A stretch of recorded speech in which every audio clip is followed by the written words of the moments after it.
In certain corners of the world, marriage isn't simply a union of love and trust. Instead, it often involves a price, paid in gold, cash, or even livestock. Today, we'll explore places where these ancient traditions still endure, where the exchange of goods is just as important as vows and rings.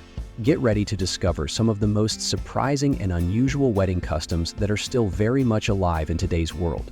Stick with us, because what you're about to hear might just leave you speechless. Beneath the strict control of North Korea's regime, a troubling reality exists: government-approved marriage preparation courses. For many, marriage becomes their only hope for a better future. But does it really offer the freedom they dream of? What drives families to take such drastic steps? Struggling with poverty and low wages, they see marriage to a foreign man as a ticket to a new life. Yet despite these hopes, the lives of these women often don't improve after marriage. This path is fraught with risks. They may face mistreatment in foreign lands, and if they are sent back to North Korea, they face the uncertainty of whether their families will still accept them. In the state of Guerrero, Mexico, a harsh reality persists, especially within indigenous communities like Guchala and Venane in the municipality of Metal. Here, the dowry system remains alive, an ancient tradition that continues to shape lives in this rugged mountainous region. In some families, daughters are sent away in what is seen as a way to recover the financial costs of raising them. But at what cost to the women themselves? The dowries can range anywhere from $2,000 to $18,000, and the risks these women face are immense. Not only does this practice trap families in poverty, but it also limits the futures of the women involved. Is there a way to break this cycle? Who will rise to challenge such deeply ingrained traditions? Or should there be outside intervention to protect these communities from the consequences of such practices? Let us know your thoughts in the comments below. In India, a country rich in tradition and ancient customs, one deeply rooted practice still holds sway.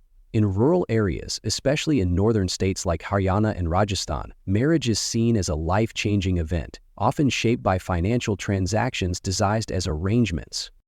What drives families into these situations? In regions burdened by poverty and limited opportunities, daughters are often viewed as financial burdens. This belief is further complicated by cultural norms that place sons at a higher value than daughters. As a result, marriage becomes a critical event, yet the dowries offered can often be surprisingly low. How do these transactions unfold? Brokers or intermediaries often act like auctioneers, negotiating deals in village markets or even in private homes, far from any official oversight. In these transactions, women have little say in their own futures. But the story doesn't end there. The gender imbalance in these areas has created a surplus of men and a shortage of women. Dowries, once considered symbolic gifts, have transformed into significant financial burdens. Failure to meet dowry expectations only intensifies the struggles these families face. And if you think this is the end of the story, think again. What happens when there are simply not enough women to go around? Before we dive deeper, I have a quick request from everyone listening.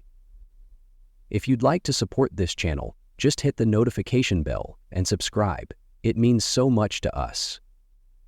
Your support helps keep this program going, and we promise to continue bringing you more of these eye-opening stories. Deal? In Bulgaria, among some Romani communities, a tradition exists that feels like it belongs to another era: arranged matchmaking. This vibrant event unfolds like a lively fair, where Romani women gather in the hopes of finding a husband. But this isn't just any matchmaking event. What part does the dowry play in these deeply embedded customs? Families take part in complex negotiations over the dowry, which can include cash, livestock, or other valuable possessions. But perhaps the most fascinating aspect is the importance placed on virtue. Typically, dowries range from around $3,000 to $7,000. While Bulgaria's matchmaking traditions focus on dowries and virtue, far across the world in Afghanistan, tribal customs reveal a much darker side of marriage practices. In the isolated tribal regions of Afghanistan, a painful tradition endures, one where women are married off to settle tribal disputes and conflicts. What keeps this custom alive, and how does it persist into the modern age? Afghanistan ranks at the bottom of the Women, Peace and Security Index, underscoring the harsh reality women face in this war-torn nation. Did you know that only about 7% of Afghan women have access to financial services? Meanwhile, more than a third of women experience mistreatment. Education remains out of reach for many, with most receiving no more than 2 years of schooling. But that's not all.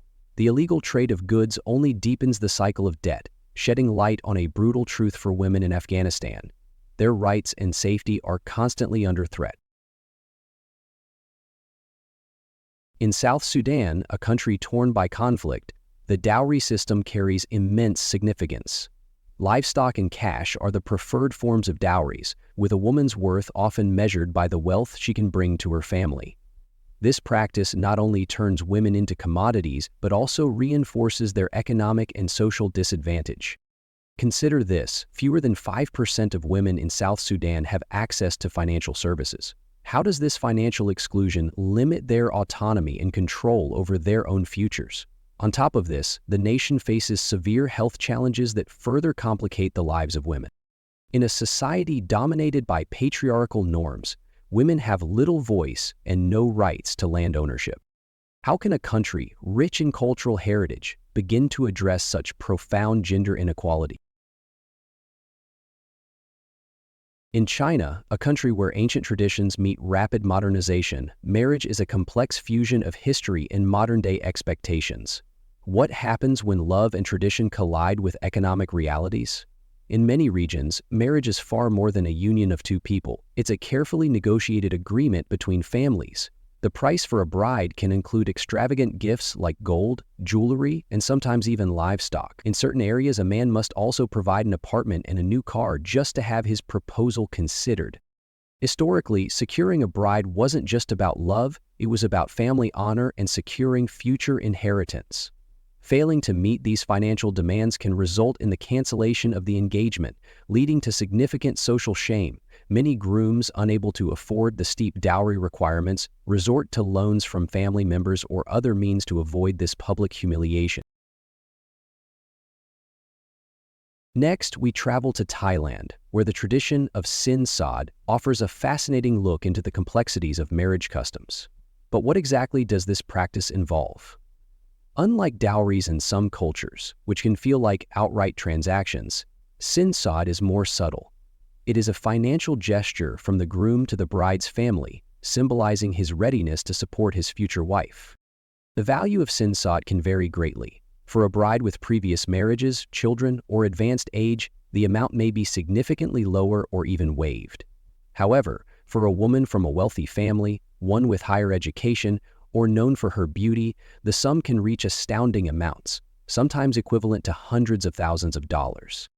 Traditionally, sin sod includes 3 key elements: Thai gold, money with high purity, and a diamond ring, a touch of Western influence. This love package is meant to publicly demonstrate the groom's financial stability and his commitment to providing for both the bride and her family.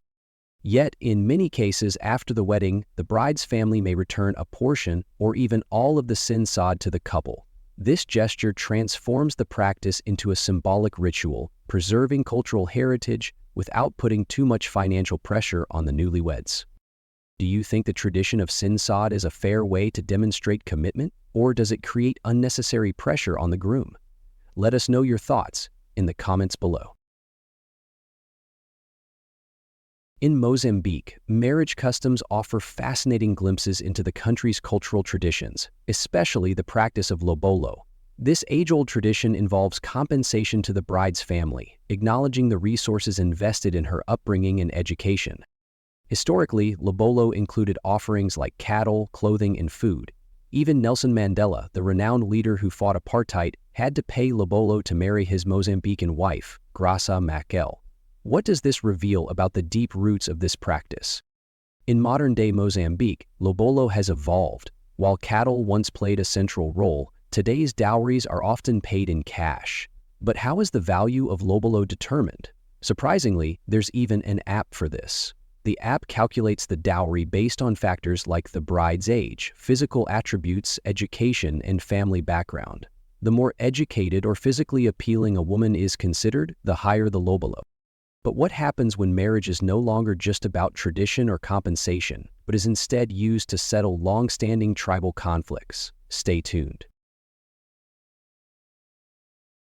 In the remote and rural regions of Pakistan, a troubling reality unfolds where women are exchanged to settle tribal disputes or family conflicts.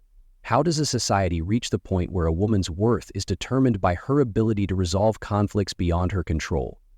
These women face immense challenges, with financial inclusion at only about 7%.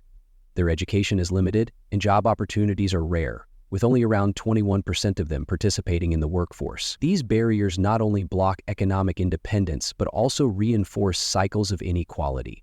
Tragically, the rate of mistreatment by partners remains high, further emphasizing the daily struggles and vulnerabilities they endure.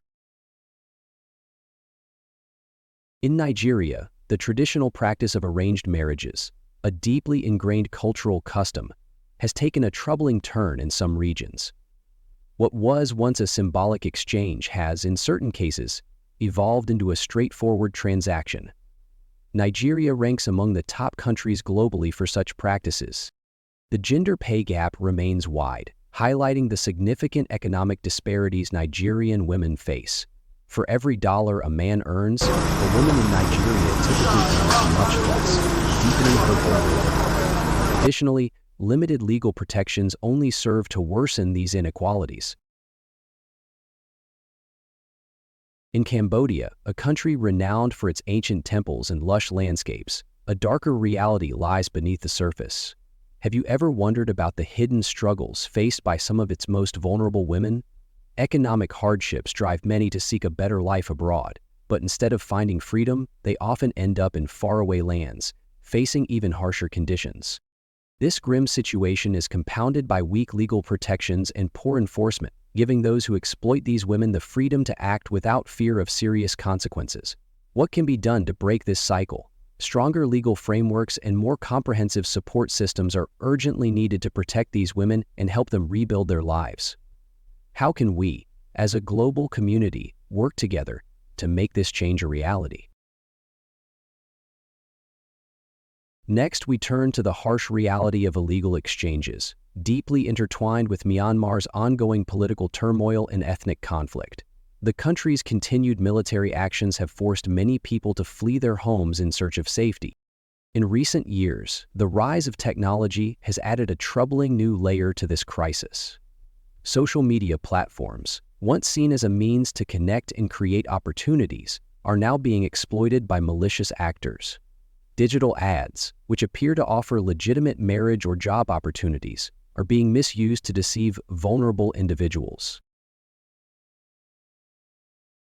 In Syria, marriage is often still seen as a decision made by the parents of both parties. This reflects a broader societal mindset where women's freedom is constrained by family and cultural pressures. Although some changes in laws have taken place, the cultural context still imposes significant limitations, making it difficult for women to assert their own choices in many aspects of life. Did you know that nearly 1/4 of the Democratic Republic of Congo's laws openly favor men, embedding deep-rooted gender inequality into its legal system? This bias in the law directly affects women's roles in society, pushing their voices out of political spaces and decision-making processes. How can this still be the case in a world that increasingly promotes equality? In Chad, women trying to join the workforce face major challenges, largely due to deeply ingrained social norms and legal restrictions. Educational opportunities are scarce, often hindered by early marriage, financial struggles, and cultural expectations. These combined obstacles create a cycle that keeps women from reaching their full potential. By highlighting these troubling practices, we aim to spark conversations, raise awareness, and encourage a collective effort for justice and change. Let's continue to support initiatives that empower women, helping them lead lives of dignity, freedom, and respect.